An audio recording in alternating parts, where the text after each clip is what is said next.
खिलाफ लड़ते हैं। बीपीएससी को एकदम जो है कूड़ेदान बना दिया है। बड़ा घर का लड़का जो प्रतियोगिता परीक्षा में जो शामिल होते हैं वो बड़े से बड़े घर के रहे, छोटे घर के, वो भर पेट खाना भी नहीं खाते हैं बेचारा समय में। स्टडी एक उनका धर्म है। छात्रों से मैं अनुरोध करूंगा कि आप लोग पढ़ाई कीजिए। हम डेट पढ़ाने के लिए कोई कोर कसर नहीं छोड़ेंगे। 64वीं में 64वीं में 70 लाख रुपया लेकर चाहे 300 लड़के को इन्होंने एडमिशन कराया। वो एडमिशन अपने कोचिंग में और उसको फिर बीपीएससी करा दिया, इसलिए कि 70 लाख में एडमिशन फीस नहीं है। वो 70 लाख तो घूस था कि भाई हम सेट कर देंगे। कंट्रोलर वो देखिए वो नीतीश जी का है, फंसने लगा था। आज सीपीओ नीतीश कुमार 2 है। ये सब सिर्फ दिखा रहा है, पब्लिक को ठग रहा है। डॉक्टर कौशलेंद्र नारायण जो कि पटना हाईकोर्ट के वरिष्ठ अधिवक्ता हैं और इन्होंने बिहार में कई बड़े मुद्दों पर याचिका दायर कर लोगों को इंसाफ दिलाई है।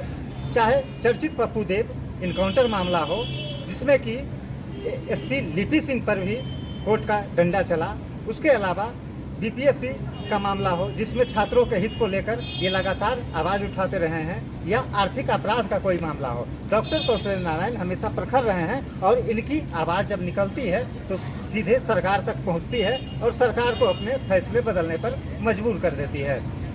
डॉक्टर कौशलेंद्र नारायण हमारे साथ हैं। बिहार केसरी में आपका स्वागत है। बहुत बहुत आभार। बिहार में अभी बीपीएससी का मुद्दा चल रहा है। छात्रों के हित में आपने याचिका भी दायर की है और सरकार शायद आपसे डरकर डेट आगे बढ़ा रही। देखिए, हमारे पास छात्र लोग आए थे, टेलीफोनिक मतलब एक विवेक कुमार नाम का छात्र था, वो संपर्क किया तो मैंने 9 तारीख को यहाँ याचिका दायर किया था, इसलिए कि 16 तारीख से यूपीएससी का मेंस का परीक्षा था, 25 को समाप्त हो रहा था, तुरंत 27 से फिर अन्य परीक्षाएं शुरू हो रही थी। आपको मैं बताता हूँ 30 तारीख से नेट जेआरएफ की परीक्षा थी, उत्तराखंड के भी परीक्षा है, उत्तराखंड मेंस का। तो मैं आपको स्पष्ट शब्दों में ये बताता हूँ कि पहले से सरकार सोई हुई थी। जब मैं 9 तारीख को याचिका दायर किया समय बढ़ाने के लिए, 1 माह का समय हमने मांगा। 1 माह का समय दे दीजिए, फेस्टिवल भी है, दुर्गा पूजा वगैरह भी है, तो लड़के भी थोड़ा रिलीफ करेंगे। जो मेंस देंगे वो पीटी देने आएंगे, थोड़ा अच्छा फील करेंगे। टिकट नहीं मिल रही थी लड़के लोगों का, कोई इनके क्या कैलेंडर जारी नहीं हुआ है, ये तुगलकिया फरमान निकालते हैं, कर देते हैं। दूसरी चीज़, सबसे बड़ी चीज़ क्या है कि सरकार कान में तेल डालकर सोई हुई थी। जब याचिका डाले तो एक साजिशतन 10 दिन का डेट बढ़ा दिया, 21 से पहले ले रही थी, तो अब 30 से किया है। अब बताइए कि 30 तारीख के नेट और जेआरएफ का एग्जाम है, 1 तारीख से यूपीपीएससी मेंस का एग्जाम है, उसके बाद उत्तराखंड का है। तो भाई 1 महीना डेट बढ़ाने में क्या है? 67वीं का 9 बार डेट इन्होंने बढ़ाया, इसलिए घोटाला वाला ही एग्जाम हो रहा है। तो लड़का लोग भी बहुत डिस्टर्ब है। अब उसको ट्रेन का टिकट, दशहरा का समय हो गया, ट्रेन का टिकट नहीं मिल रहा है। बाहर जो लड़के हमारे दिल्ली में तैयारी कर रहे हैं, बाहर में कर रहे हैं, इलाहाबाद में कर रहे हैं, चाहे अन्य जगह कर रहे हैं। अभी कल तक मैं दिल्ली में था, आज पटना में मैं पहुंचा। पटना में पहुंचते ही मैं आज मेंशन करने वाला था, लेकिन ये दुर्भाग्य कहिए कि श्रीमान मान्यवर जस्टिस राजन गुप्ता जी मेंशन सुनते थे, वो कल ही रिटायर कर गए। आज 1-15 तक ही कोर्ट चल रही है, पटना हाई कोर्ट। उसके बाद CJI, ex CJI justice K N Singh की डेथ हो गई है, तो कंडोलेंस है। कल भी फर्स्ट आवर में कोर्ट चलेगी, तो कल हम सोचेंगे अगर कोर्ट डिपुट करती है कि मेंशन कौन जस्टिस सुनेंगे, तो मैं निश्चित मेंशन करूंगा। और कल भी मतलब सेकंड हाफ में इसी हाई कोर्ट के justice, ex justice Naresh Kumar Sinha ji की मृत्यु हो गई है, तो उनका कंडोलेंस है। 2 दिन बड़ा क्रिटिकल पोजीशन है, लेकिन कल हम आज इस पर पूर्ण रूप में तैयारी कर रहे हैं, कल हम मेंशन करेंगे। और नहीं, एक बार सरकार ने 10 दिनों की मोहलत दी और अब लगता है कि फिर से डेट बढ़ेगा। देखिए, 10 दिनों की मोहलत इसलिए देखिए, हम सरकार से लड़ रहे हैं। जितनी नीतीश सरकार के घोटाले हैं उनके खिलाफ लड़ते हैं। बीपीएससी को एकदम जो है कूड़ेदान बना दिया है गवर्नमेंट, आयोग उसी के अंडर है। अब बीपीएससी का जो चेयरमैन है, क्यों ऐसा चेयरमैन है? मैं कहता हूँ कि रिजाइन करके भाग जाना चाहिए। अतुल प्रसाद जी में अगर थोड़ी भी मानवीयता होगी तो उनको इस्तीफा देकर भाग जाना चाहिए, इसलिए कि आर.के. महाजन ने लूट लिया है उस विभाग को। एग्जामिनेशन ऑफ कंट्रोलर भी वहाँ जो है अमरिंदर जी, सेक्रेटरी है जीत सिंह, ये सब लुटेरों की एक फौज है। नीतीश सरकार के लोग चमचे हैं, ये लोग से ऊब करके ऐसे अगर थोड़ी भी इनकी मानवीयता अगर होगी अतुल जी में, तो इस्तीफा देकर के भाग जाना चाहिए। जब तक, मैं ये बता देता हूँ आपको, जब तक सरकार डेट नहीं बढ़ाएगी हम तो न्यायिक ही प्रयास करेंगे ना। हम मेंशन में लगे हुए हैं। हम अगर कोई जज डिप्यूट नहीं होते तो फिर चीफ जस्टिस के यहाँ हम स्पेशली मतलब याचिका लेके जाएंगे कि मैंने kindly hear me and do the needful, I deserve your sympathetic judgement. और इसमें हमको न्याय मिलेगा। छात्रों को मैं आश्वासन देना चाहता हूँ, छात्र के लिए हमेशा हम लड़े हैं। लड़े सिपाही नाम कोई और कमा तो मैं लड़ता हूँ यहाँ, बताइए, हर आंदोलन में लड़ा हूँ। अभी आपने नाम लिया पप्पू देव इनकाउंटर में मैंने FIR कराया। मुंगेर गोलीकांड में सबसे पहले हम यहाँ लेकर के आए। छात्रों को न्याय दिलाने में इतना इंटरेस्ट क्यों है? क्या आप फीस लेते हैं उनसे? देखिए, मैं अब आप बहुत बड़ा शब्द बोल दिया। आज तक मैं 1 रुपया भी कोई छात्र, इस बार हंसी की बात आ रही है कि मेरा गूगल पे लेकर के वो मेरा एक नंबर है, उसमें कुछ लड़के 100-200 डॉलर लगता है कि 1000-1500 अभी नहीं पहुंच पाया होगा। तो ये फीस कहाँ हम लिए बताइए? 100-150-200 रुपये लड़के कुछ भेजे, हमको मना किया कि ये मत कीजिए। एक हमारा शुभचिंतक ही लड़का वहाँ लगता है कि मेरा दे दिया है। आपको लगता है कि जानबूझकर BPSC का तारीफ ऐसा रखा जाता है ताकि UPSC के जो प्रखर लड़के हैं वो इसमें न बैठ पाएँ और यहाँ पे घोटालों का पूरा जो है जाल बिछा करके काम किया गया है? जी बिल्कुल। हमको कहने में कोई अतिशयोक्ति और आश्चर्य नहीं है। वर्तमान बिहार सरकार जो है ये निरंकुश हो गई है। ये सठिया गए हैं नीतीश जी, मैं ही कहूँगा। मैं आपको स्पष्ट कह रहा हूँ। आप इससे मोरल नहीं देख रहे हैं कि अभी जो बिहार में सरकार बनी है पूरे विधायकों के नीतीश कुमार ने लाठी से पिटवाया। अभी उसी का पीड़ित सुधाकर जी हैं, कृषि मंत्री, अपना भड़ास निकाल रहे हैं। तो बिहार की जनता तो समझती नहीं है। थोड़े सा इसको मौका मिला तो सब दुर्गुण भूल जाती है। अभी बेगूसराय में लीजिए ना जी, कल मार दिया 11-12 को। कैसी सरकार है भाई? पकड़ करके इनकाउंटर करना चाहिए गुंडे वालियों को, या तो वहाँ के SP को जेल भेजना चाहिए। 12-12 हत्या हो रहा है, SP प्रवचन देते हैं आकर के, तो क्या है भाई? इसलिए कि नीतीश कुमार जब तक पैसा लेकर के और ये दुर्भावना से ग्रसित होकर के ट्रांसफर पोस्टिंग बंद नहीं करेंगे तो बिहार का विकास नहीं होगा। ऐसे ढोंग रहेगा। हमारे छात्र का आप समझिए, मैं बार बार कहता हूँ तो लोग हंसते भी हैं, अच्छे भी मानते हैं कि कितना हो बड़ा घर का लड़का जो प्रतियोगिता परीक्षा में जो शामिल होते हैं वो बड़े से बड़े घर के रहे, छोटे घर के, वो भर पेट खाना भी नहीं खाते हैं बेचारा समय में। स्टडी एक उनका धर्म है, दायित्व है, ड्यूटी है। दाल भात चोखा खाते हैं बेचारे, हम भी दिए हैं। मतलब तो कहने का अभिप्राय मेरा है कि छात्रों से मैं अनुरोध करूंगा कि आप लोग पढ़ाई कीजिए। हम डेट बढ़ाने के लिए कोई कोर कसर नहीं छोड़ेंगे। जितनी जो कानूनन हमारी दाव पेच होगा हम न्यायालय के समक्ष अपनाएंगे और बखूबी बहादुरी के साथ इस मुकदमे को लड़ेंगे बिना कोई स्वार्थ का। आखिरी छात्रों से जुड़ा आखिरी सवाल हमारा है कि BPSC का ही पेपर लीक क्यों? देखिए, हमको कहने में कोई डर भय नहीं लगता है। मैं बार बार अभी भी मैं 3 दिन दिल्ली प्रवास में था। सुप्रीम कोर्ट में गए हैं। आज का एक इसके पहले दायर थे, यहाँ से हम संतुष्ट नहीं थे यहाँ के जजमेंट से, तो मैं सुप्रीम कोर्ट में दायर करने के लिए वहाँ पूरी कोशिश में हूँ, थोड़ी तैयारी भी कर लिया हूँ कि घोटाले का किंगपिन तो रंजीत कुमार सिंह है।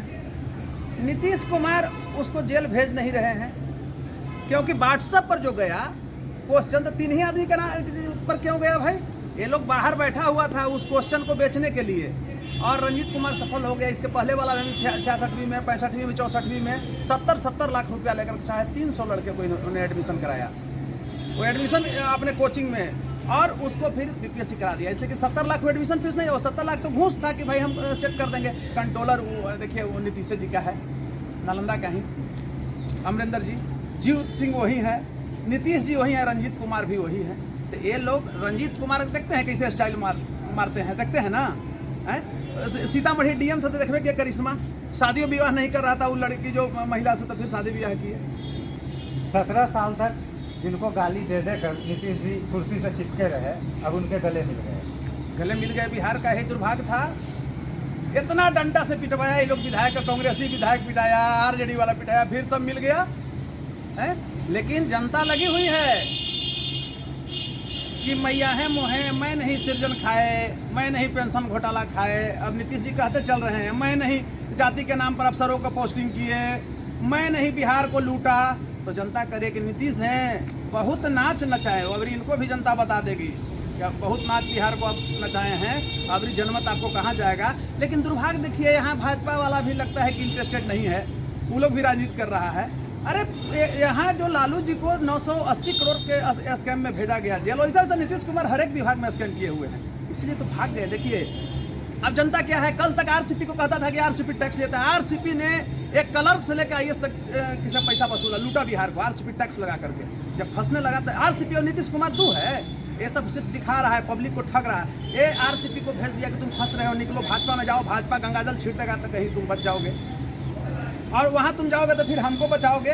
आरसीपी में सब कुछ है, चोरी करके किया, हम मिलकर तो क्यों नहीं दे रहे हैं सर्विस। अरे आरसीपी ने लूटा बिहार को जी, बच्चा बच्चा जानता है। नीतीश जी क्या लूटेंगे, तो पैसा लेके आरसीपी भी निकल गए, जो उनके साथ था निकल गए। एक एक मंत्री 5-5 हजार करोड़ के आदमी है बिहार में, आपको मैं बता रहा हूँ। अब भाजपा की क्या जमीन की बात करती है, बताइए नहीं। मंगल पांडे कौन था जी, 5000 करोड़ के आदमी है, 5000 करोड़ के लूट लिया स्वास्थ्य विभाग को, और ईमानदार बनता है, बताइए। तो ये जनता को मानस पटल जो है उसको बदलना पड़ेगा, समझ रहे हैं ना। मानस पटल को जब तक जनता स्वीकार नहीं करेगी सकारात्मक रूप से, तब तक कुछ न होगा। जाति धर्म में उलझे रहो, खूब करो ना, पाकिस्तान से फिर 2 बम गिर जाएगा, यही जो हो हल्ला कर करके फिर सरकार बना लेगा, ठग लेगा। अभी बताइए कि सुधाकर सिंह कोई गलत चीज बोल रहे हैं, तनी मार पीटवाया था सुधाकर सिंह को, एक दलित विधायक, वो आरजेडी वाला, वहाँ क्या नाम है, सतीश दास मखदुमपुर का, उसको मार लाठी के सब उनको माननीय अब जीत गए हैं, मार के विधानसभा में पुलिस जो है से लोग कहता है कि पेशाब उसाब भी कर दिए थे। अब बताइए वो बेचारा अति घंटी डोला रहा है इसमें आकर के, बताइए। तो कहाँ जा रही है बिहार की राजनीति भाई, कहाँ मोरल चली गई जनता की। मोरल लेजिस्लेशन नाम का चीज नहीं रह गया है जनता में भी, जनता को भी मनोवृत्ति बदलना पड़ेगा जाति और धर्म के नाम पर। अच्छा काम कीजिए ना, गवर्नमेंट आपके पक्ष में भी 2 लाइन देने में लोग डरता है। अपराधी गुंडा का देख रहे हैं कितना बड़ा फौज खड़ा हो जाता है, तो वही आदर्श है समाज के लिए। तो नीतीश कुमार ने जितने भी घोटालेबाज हैं उनको बनाया है बीपीएससी में। पैसा इलेक्शन कैसे लड़ेंगे, वहाँ 2000 करोड़ रुपया पहुँचना चाहिए, और उसमें नीतीश जी अपने ही लोगों को वहाँ सेट किए हैं। अगर मोरल रहेगा तो अतुल प्रसाद बीपीएससी का चेयरमैन रहेंगे, तुरंत भाग जाएंगे, छोड़ करके इस्तीफा दे करके भाग जाना चाहिए। मैं नहीं कहता हूं कि मतलब आप वहां रहिए, लेकिन मेरा ये सुझाव है कि क्यों गए हैं वो वहां, तो काजल है, घोटाला का अंबार है, कहां से आप चले गए हैं। आपको भी बलि का बकरा बना देगा। अगर नीतीश कुमार में थोड़ा भी सामाजिक न्याय रहता और बड़ी दलित और अति पिछड़ा की बात करते हैं, तो क्यों नहीं मतलब रंजीत कुमार को अरेस्ट करवाए। ये बिहार की जनता जानता है, हर प्रतियोगिता परीक्षा की तैयारी करने वाला बच्चे जानते हैं, यूपीएससी बीपीएससी देने वाले, कि रंजीत कुमार ने जो है से लूट लिया बिहार को। रंजीत कुमार सिंह आईएएस जब डायरेक्टर थे शिक्षा में, तो विजय चौधरी मंत्री थे, बिना उनके परमिशन के राताराती सब ट्रांसफर कर दिया। विजय चौधरी का कद इतना बड़ा था कि डायरेक्ट सीएम के यहाँ चले गए, तब सब ट्रांसफर को रोका गया। तो किस न्याय की बात करते हैं आप, किस न्याय की बात करते हैं। अभी देखिए एक साजिशतन नीतीश जी ने क्या किया कि जितना भी बिहार में नगर परिषद वगैरह का जो चुनाव हो रहा है, इसमें अच्छा सीट था जहां इनकी मतलब नहीं वोटिंग होने वाली थी, सबको आरक्षित कर दिया है। अब पूछता हूं मैं मुजफ्फरपुर के लोगों से, जहानाबाद के लोग बड़ी सामाजिक न्याय की बात करते हैं, अपना सीट गंवा दिया। गया कि देखिए भागलपुर सब सीट को रिजर्व कर दिया, नवादा के लोगों को बहुत बड़ा सिद्धांतवादी वो लोग बनते हैं, सब सीट दे दिया, अध्यक्ष का भी उपाध्यक्ष का भी, पिछड़ा और अति पिछड़ा कर करके साजिश तक वहाँ हम हारेंगे तो मैसेज खराब जाएगा। तो बार बार मैं लास्ट में आपके चैनल के माध्यम से कहता हूँ कि थोड़ी सी भी अगर मानवीयता है नीतीश जी में भी, तो ये डेट को हम तो जुडिशरी में हैं ही, समझें। और खासकर स्टूडेंट के बीच में मैं कह रहा हूँ कि मैं टूट जाऊँ, मैं बिकाऊँ और वाला नहीं हूँ और झुकने वाला नहीं हूँ। मैं हर हाल में आपके न्याय के लिए खड़ा रहूँगा। आप मुझे फीस दो, पैसा दो या अन्यथा नहीं। पैसा मेरे लिए बहुत मायने नहीं, बहुत आदमी के लिए सब कुछ होता है, मेरे लिए सब कुछ नहीं है। बहुत कुछ हो सकता है, सब कुछ नहीं है। इसलिए मैं निस्वार्थ लड़ रहा हूँ। हमारी लड़ाई भ्रष्टाचार के खिलाफ है, और मैं चाहता हूँ कि ये नहीं, आने वाला समय में भी बीपीएससी शुद्ध रहे, इसकी मैं लड़ाई लड़ रहा हूँ। अभी सुप्रीम कोर्ट में गया कि क्या पैसा हमको लड़का लोग दे रहा है, लाखों रुपया मेरा वहाँ खर्च हो रहा है, तो मैं चाहता हूँ कि ये घोटालेबाजों को मैं जेल भेजूँ। रंजीत कुमार सिंह जैसे लोगों को, ये लोग बिहार के नाम पर कलंक है। आज़ादी के बाद स्वतंत्रता पश्चात बिहार फर्स्ट स्टेट रहा जो इतना बड़ा घोटाला किया, पीसीएस घोटाला ऐसा नहीं हुआ था। आज तुलना करते हैं कि नीतीश जी सुशासन, अरे ये फर्जी सुशासन के लोग नायक हैं, समझ रहे हैं ना। जो गरीब बच्चे हैं उसका कोई जाति होता है जी, गरीब बच्चे हमारे मर रहे हैं, उसको तो नहीं होगा, वो तो कभी पीसीएस अब न बनेगा। अब तो 70 लाख रुपया भाई जो ठेकेदार रहेगा, चोर रहेगा, मवाली रहेगा, कमाएगा, रंगदार रहेगा या भ्रष्टाचार करके लावेगा, वही ना 70 लाख देके अपना बेटा बेटी के करावेगा, करा रहा है लोग। तो मैं यही कहना चाहता हूँ कि कल भर थोड़ी हमारी ये है, परसों इसको हम मेंशन करेंगे फिर चीफ जस्टिस महोदय के पास, और निश्चित हमारे वो मांग को सुनेंगे। और डेट हम 1 महीना बढ़वाना चाहते हैं, हम अक्टूबर में करवाना चाहते हैं, फेस्टिवल खत्म होने के बाद। तो हमारा साथ है डॉक्टर कौशलेंद्र नारायण, जिन्होंने सरकार को मोहलत दी है 2 दिनों की कि तारीख बीपीएससी 67वीं की बढ़ाई जाए ताकि छात्रों को सुविधा हो, और ये निस्वार्थ लड़ाई लड़ते हैं छात्रों का, सुप्रीम कोर्ट तक ले जाते हैं लड़ाई को अपने खर्चे पर।